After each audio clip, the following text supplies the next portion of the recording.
given is breeding management. To me, I think it's quite a wide topic. I'll try to squeeze in ideas and opinions that I've come across or experienced in my short time in breeding, and hopefully we can have a discourse after. Mainly when I think I had a bit of discussions from the guy who was presenting something about nutrition, and he talked about the misses on the side of management and feeding. But breeding, especially as is, when farmers put together practices to breed, they have a focus. And mostly, this focus across the globe are zeroed down to these bullet points. Mainly, they are looking for increased production, maybe conformation of the udder that is related to the milk factory that any dairy farmer will be looking for, the long life of the cow, the functional traits, that is management of the cow on the farm. Resilience to disease is an added advantage if you can also focus on that, feed conversion, adaptability, and at times, maybe I'll talk about this later, but mainly those are the bigger things that you would see farmers looking at. The key concerns over time, and I think also having been talked about, why is it that we've been doing these things for a long time with no progressive forward motion? There's one time in the breeding cycles, every time we talk about breeding in Kenya, we say Kenya is among the first pioneer countries in using AI. But again, since 1941, when the first AI was done in the country, to date, our average production from the latest statistics is 7.4 liters per cow in the dairy zones. And this is not actually inclusive of milk that come from the north or camels. And it's all related to this because we have been trained to pick top genetics from zones that are producing a lot of milk. And these zones will be mainly temperate, or those countries that have tried to do a proper customized breeding to increase productivity. And among many of these issues would be, do we really consider adaptation of these animals? Because, like for example, what we have in Kenya, many cows from the second speaker that are found on the floor, we were talking about 24 months is the desired time for our heifer to calve down, first time. But we have ages that are beyond 30 in Kenya. All zeroing down to growth rates, all zeroing down to management. Yields of milk, that is the maximum we get in many. With 5,000 liters per lactation, we're actually talking about 18 or so, 18 liters per day on average. And that is actually among the top farms. At times when I see farmers talk about, or people talking about animals producing more milk above 40, I just laugh because we always confuse peak production with average production. And it's good that we always talk about this because our top animals in Kenya, we've not even gone up above 25 on average. That's the truth. So peak production should always never be confused with that. And our calving intervals, because again on a dairy farm, just like a beef farm probably, you would want a calf every year. Because why do you want a calf every year? Because the product that you're looking for, that is milk, is as a result of a calving. Because the cow is not producing milk for human consumption, by the way. They always produce for their own cows. So it should never be or disappear in the farmer's focus that they need a calf every year, because every time as you hit peak production, the milk starts gradually going down. So the longer you stay with a cow that is not fertile, that is not been served, so it takes longer for it to come back to heat, the more milk you're losing, because this is like almost 1.5 years. And we all know that the best practice would be like, if a cow, for example, cows today, in 60 days you need to serve him again, so that they're able to give are calved the same year after calving. Is it? The main reasons for this underperformance, with all information that is available, has always been zeroed down to suitability of the breed. Have we been selecting the right breeds for our own zones? And these are questions that we need to be telling or to be trying to explain to our farmers. We also have problems with sufficient feed.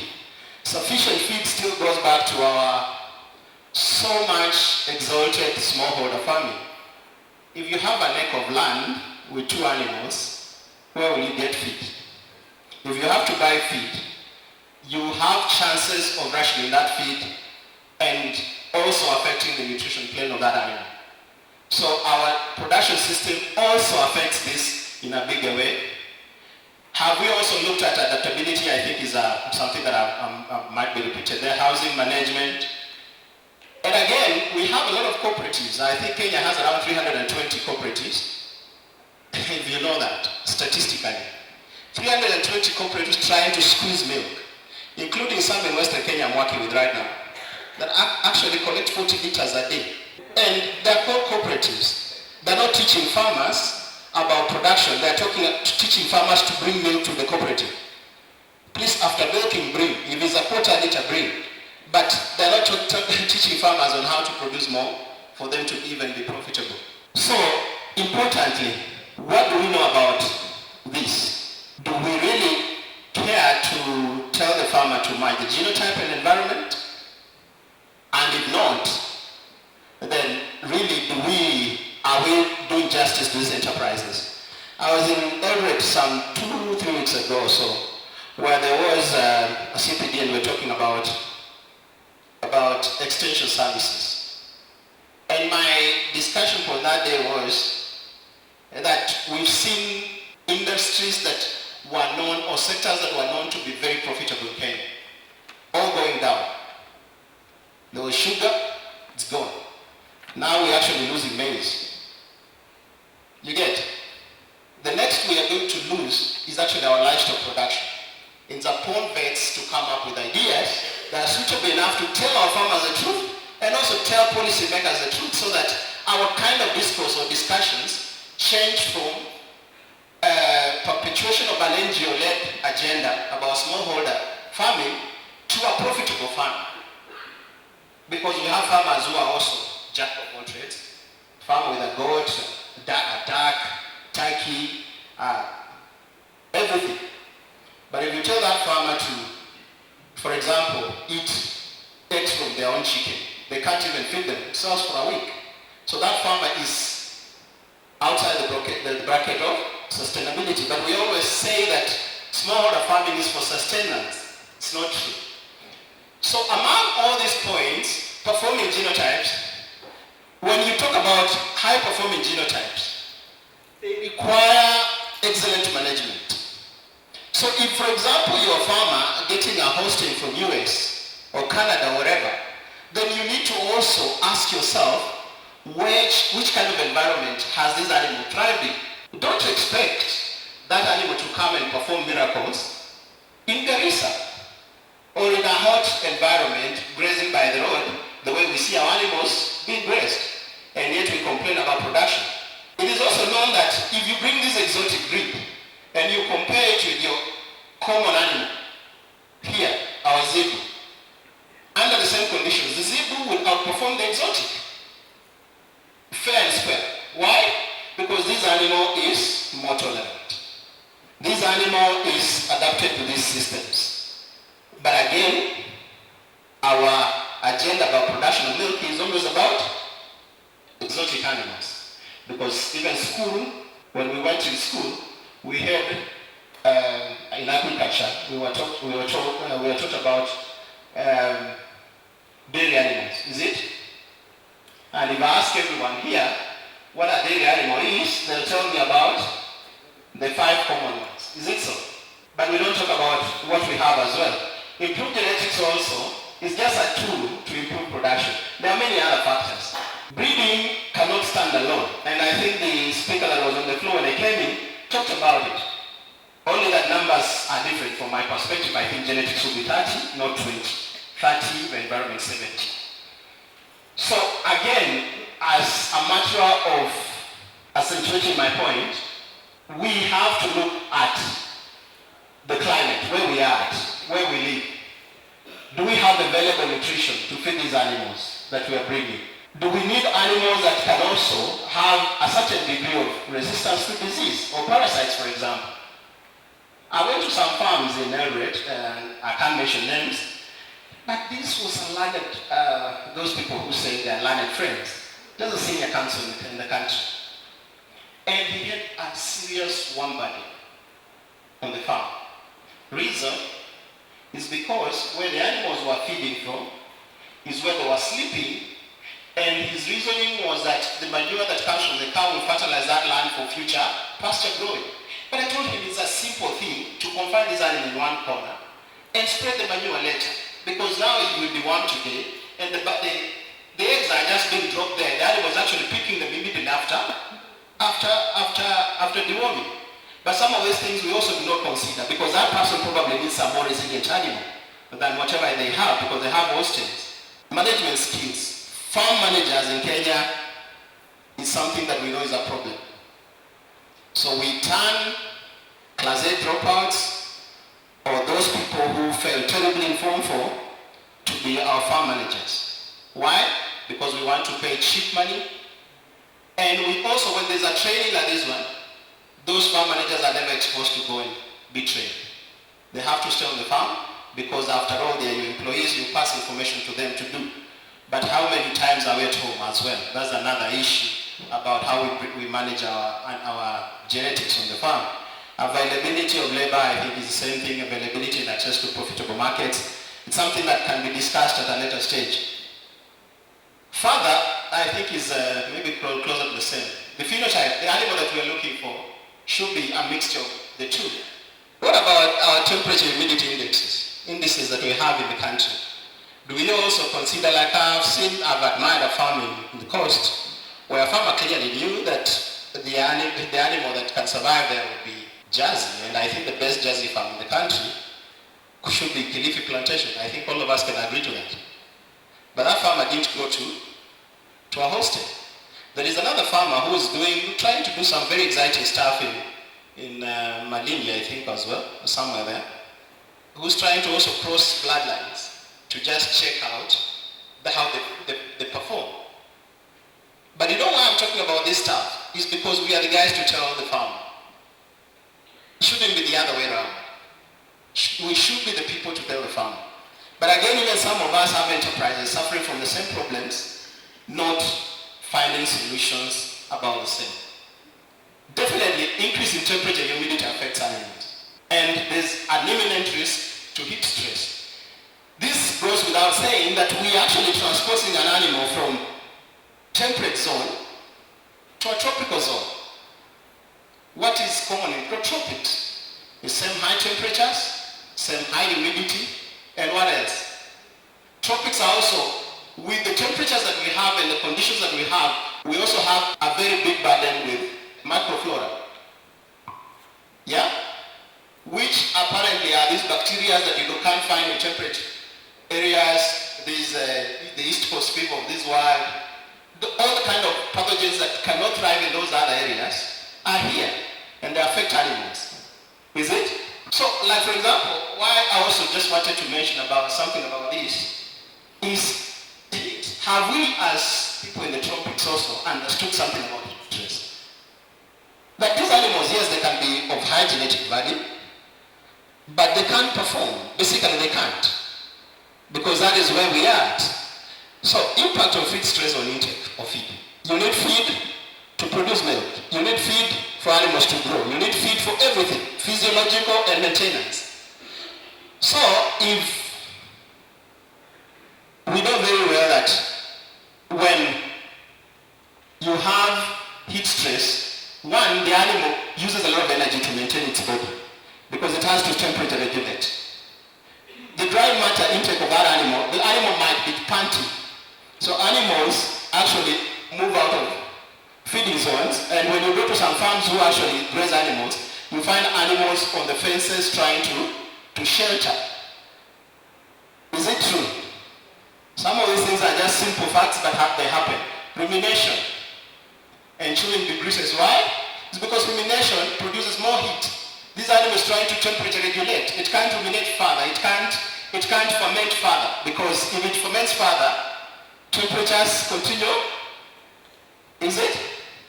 The cow's ability to absorb and digest, it goes without saying, is decreased because some things have been compromised. So fertility is a function of physiology. So with the same, then it means that we have the cows that are like around 6 weeks to 100 days in calf rates decreased, because we want our animals to be served around 60 days. So fertility has gone down. In-calf rates have increased. Length and intensity of heats has decreased. Actually, it's a whole concept of reduced fertility. So feed intake is going down, fertility is going down. Milk production, we're actually zeroing down. The animal is not even fit to support its own physiology or maintenance. Definitely milk will go down. And it has even percentile points where the drop is actually expected to be 10 to 25%, or even more, up to 40% in extreme circumstances. It is noted, like for example, the Holstein that we like so much in Kenya, that any increase in temperature beyond 20, starts compromising productivity of that animal as a factor of history. But we don't talk about it to farmers because we sell genetics. I sell genetics. So again, and a farmer wants Holstein. So what will I do? At times I look for the money first before advice. But we are not collectively doing something, because if I don't do that, my competitor will outdo me. So if my competitor and I can agree to tell the farmer the truth, then we can change that aspect. Impact on milk quality, of course, increased sediment.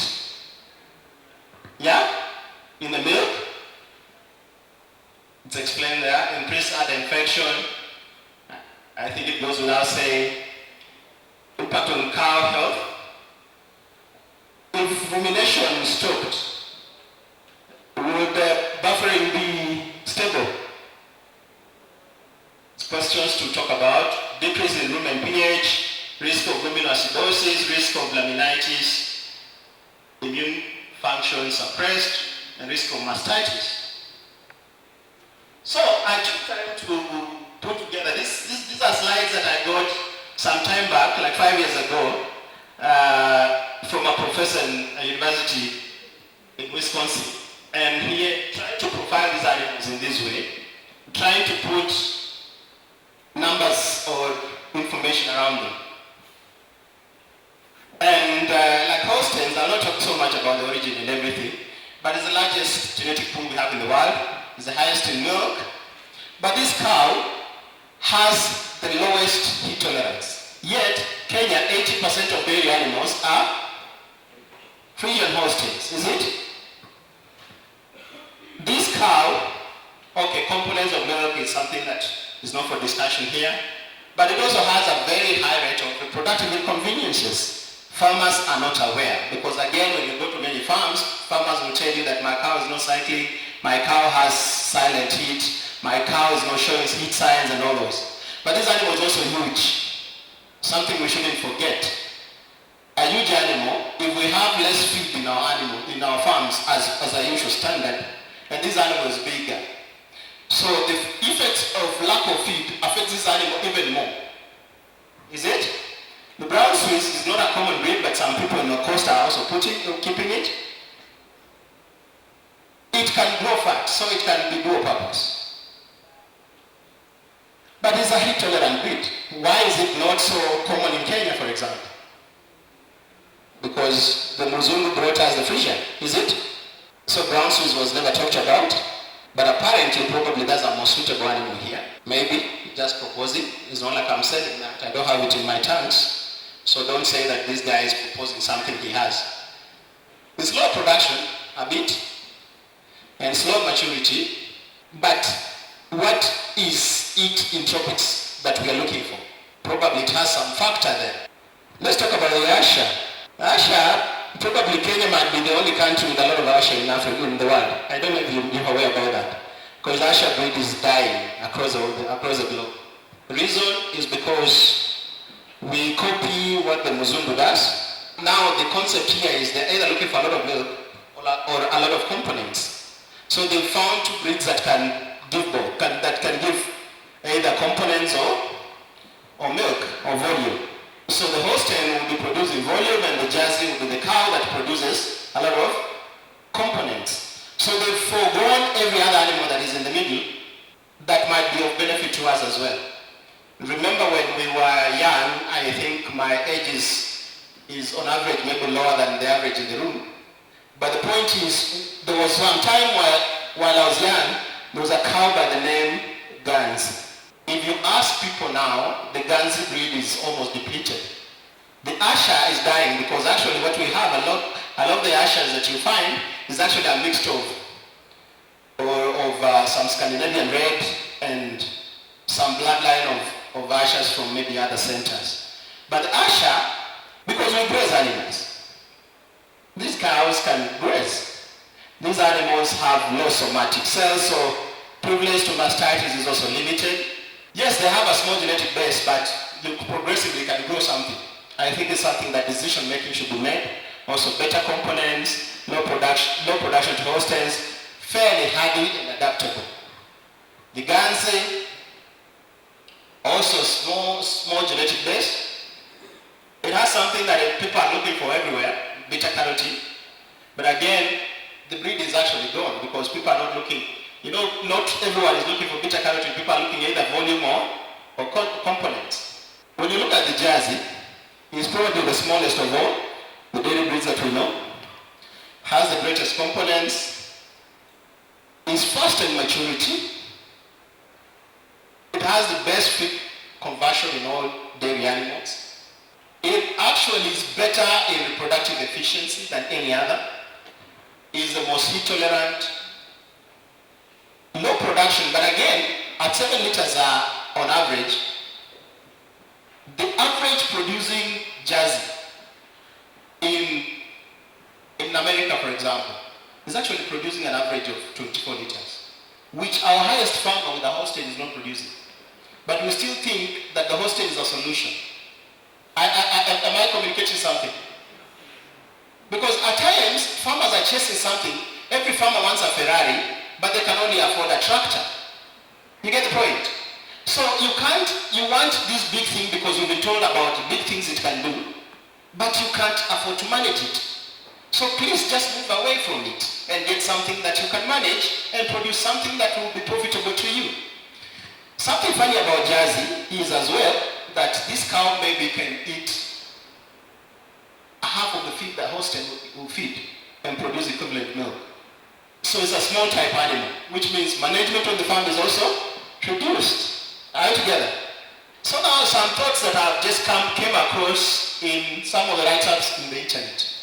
And these are true information, for your information, that in New Zealand, which probably will be continental or tropical, is it?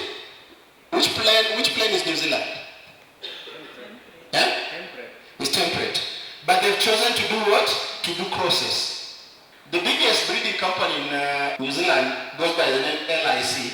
They do crosses. And they've decided specifically to exploit that process. And the best performing animals in that area will be producing up to 8,000 liters, which is around 26, 28 on average. But they're crosses. And they're better performing than Holsteins and Jerseys in those areas. Are we together? Composite breeds, or what people call synthetic breeds, these breeds are didn't exist, but people have just come up with numbers to mix them up, to exploit heterosis, and also find adaptability and resilient to kind of parasite challenge and all that. Then these animals have also been known to be producing a lot. And examples are here.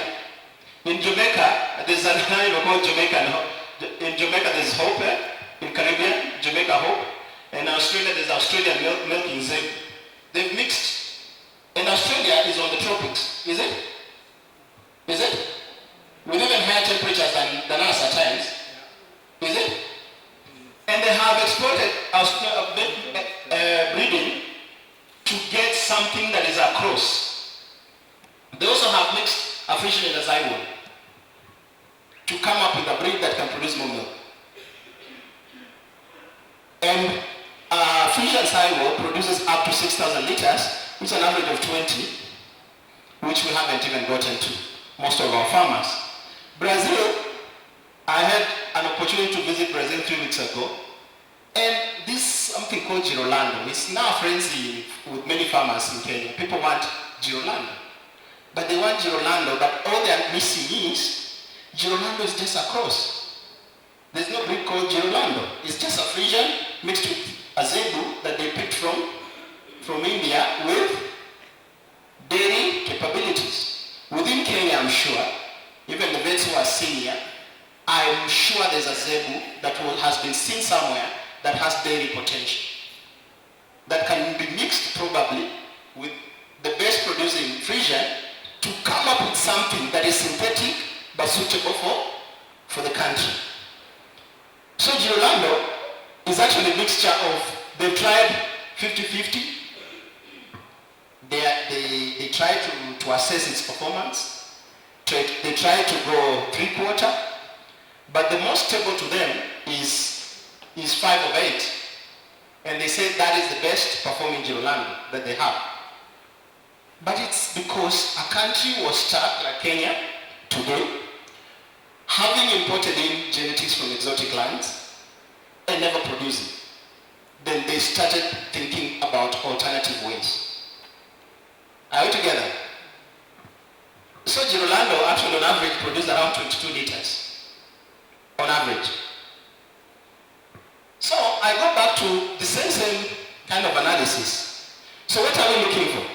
If we want to help farmers manage breed, we need to know that we have to be looking at feed conversion. We have to be looking at adaptation to feed, to heat, The productivity of milk is a factor. Adaptation to diseases, because this is where we live. We can't import temperatures or climate from Europe. But again, it's not to say that these animals cannot perform here, because the best animals in the world are in Saudi Arabia, in Qatar, probably those places. But these animals, as much as these are desert lands, even Israel is in desert, but the temperatures where these animals live have been controlled to suit their native lands where they were bred. So if you have to keep those animals here, then you have to consider all those factors. Are you able to create that microclimate for these animals to be able to produce? Because some farms have tried to do that, and if you can control all that, feed them well, regulate your temperatures, you'll be able to hit some numbers. So I'm sorry if this is not so clear, because I think the colors might not be very clear to you. But you can see that from this chart, you can actually come closer to saying, maybe this animal performs better than this other one. Is it? So, proposition of some of these things, maybe just as some closer remarks, is that we need a smaller type animal for these parts of the world. We also need an animal that will be able to tolerate heat, fast maturing, highly fertile, ease of calving, and all those. And I think that is it. Thank you.